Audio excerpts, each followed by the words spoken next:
नमस्कार, मैं हूं अजय अस्क और आप देख रहे हैं उड़ान लाइव। बात करते हैं बोकारो स्टील प्लांट की जमीन का अतिक्रमण कर उस पर किए जा रहे बालू के अवैध कारोबार का। बोकारो स्टील प्लांट की जमीन का कब्जा बनाकर उस पर बालू के किए जा रहे अवैध कारोबार के खिलाफ टीम जब एक्शन में गई तो टीम को भी बंधक बना लिया गया। टीम ने कई ट्रैक्टरों को पकड़ा, बालू लदे गाड़ियों को पकड़ा, कई लोगों को गिरफ्तार किया और इसे लेकर जब टीम वापस लौट रही थी तभी हंगामा करने वाले लोगों ने पूरे टीम को बंधक बना लिया, हंगामा किया और उनके कब्जे से बालू लदे ट्रैक्टरों को और जो गिरफ्तार लोग थे इस गलत काम में उन्हें छुड़ा लिया, भगवा दिया। इस समाचार को कवर करने के लिए गए पत्रकारों के साथ भी बदसलूकी की गई, उनके साथ भी मारपीट की गई, गाली गलौज किया गया, उनके कैमरे छीन लिए गए, उनके बैग छीन लिए गए, उनकी गाड़ियों के चाबी छीन लिए गए। बाद में अतिरिक्त पुलिस बल के पहुंचने के बाद जो बंधक बनी टीम थी उसे मुक्ति मिली, पत्रकारों को भी राहत मिली। सवाल यह है कि बालू के इतने बड़े पैमाने पर चल रहे इस कारोबार के बारे में खनन विभाग अनजान क्यों था? कोई कार्रवाई क्यों नहीं हो रही थी? क्या है पूरा मामला, आपको दिखाते हैं इस स्पेशल एपिसोड में चोरी और सीनाजोरी। बोकारो के हरला थाना क्षेत्र के भतुआ बस्ती में बड़े पैमाने पर की जा रही बालू की तस्करी और बालू के स्टोरेज के लिए बोकारो स्टील प्लांट की जमीन का उपयोग किए जाने की सूचना पर बोकारो स्टील के नगर प्रशासन और सुरक्षा विभाग की टीम ने मौके पर पहुंचकर अपनी कार्रवाई क्या शुरू कर दी। आफत को ही न्योता दे दिया। बोकारो स्टील प्लांट की जमीन पर अवैध बालू भंडारण को देखकर उसे जब्त करने और बालू खनन और अवैध कारोबार में संलिप्त कई ट्रैक्टरों को जब्त करने की कार्रवाई शुरू की गई। बोकारो स्टील प्लांट की इस कार्रवाई की सूचना पर पत्रकार भी समाचार के कवरेज के लिए मौके पर पहुंचे। तब तक बोकारो स्टील प्लांट के नगर प्रशासन और सुरक्षा विभाग की टीम ने कई ट्रैक्टरों को जब्त कर लिया था। जब ट्रैक्टरों को लेकर यह टीम निकलने लगी थी तभी ग्रामीणों ने मौके पर भारी संख्या में पहुंचकर न केवल हंगामा किया बल्कि जब्त किए गए ट्रैक्टर और पकड़े गए लोगों को छुड़ाकर भगा भी लिया। ग्रामीणों ने इस दौरान बोकारो स्टील प्लांट के अधिकारियों को बंधक भी बना लिया था।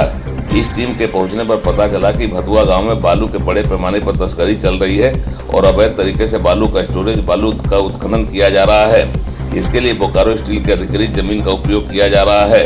इतने बड़े पैमाने पर चल रहे बालू के अवैध कारोबार ने सबको अचरज में डाला है। स्टील प्लांट ने अपनी जमीन पर किए जा रहे इस अवैध काम पर अंकुश लगाने की कोशिश की है।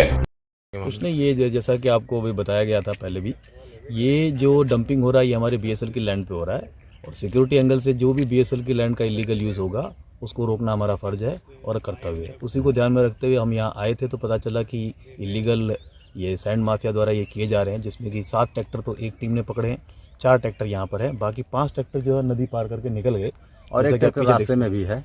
अब एक जो है ट्रैक्टर का ड्राइवर ही पकड़ा गया है।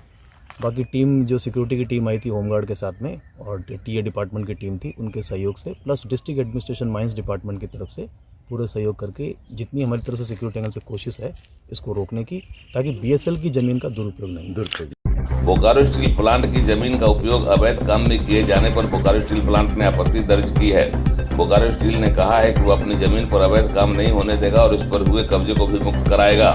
ये आप देख रहे हैं बीएसएल का बॉर्डर एरिया यहाँ है, जो आपका ऊंचा दिख रहा है ना टीला, इस पे यहीं से बीएसएल की ज़मीन शुरू होता है। तो बीएसएल की ज़मीन पे अगर अवैध तरीके से अगर डंपिंग होगा तो कहीं न कहीं ये क्रिमिनल एक्टिविटीज़ में ये लोग हमारी ज़मीन का यूज कर रहा है, इसलिए इनको हटाना ज़रूरी था और हम लोग कार्रवाई किए हैं। हम चाहेंगे कि इस तरह की कोई भी खनन की जो प्रक्रिया है उस बीएसएल ज़मीन का यूज मत करें, बाकी की कार्रवाई जो स्टेट गवर्नमेंट करेगा। बालू माफिया कितने नीडर हो गए हैं आज इसका उदाहरण दिखा जब उन्होंने अपने खिलाफ एक्शन लेने गई टीम को बंधक बनाया, हंगामा किया, पत्रकारों से भी बदसलूकी की, उनके कैमरे छीन लिए, उनके बैग छीन कर उन्हें बुरा भला कहा गया, गालियां दी गई। बालू माफिया का यह मन चढ़ना जहां सरकार की आर्थिक स्वास्थ्य के लिए ठीक नहीं है, वही कानून व्यवस्था की दृष्टि से भी इसे ठीक नहीं माना जा सकता। बालू माफिया ने महिलाओं को आगे कर आज जिस तरीके से हंगामा बरपाया यह बेहद चिंतनीय है।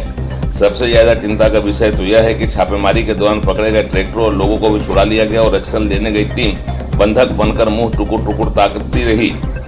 इस घटना ने इस बात की पोल खोल दी है कि बोकारो जिले में बड़े पैमाने पर बालू की तस्करी की जा रही है और तस्करी के इस बड़े काम को भतुआ बस्ती में अंजाम दिया जा रहा है।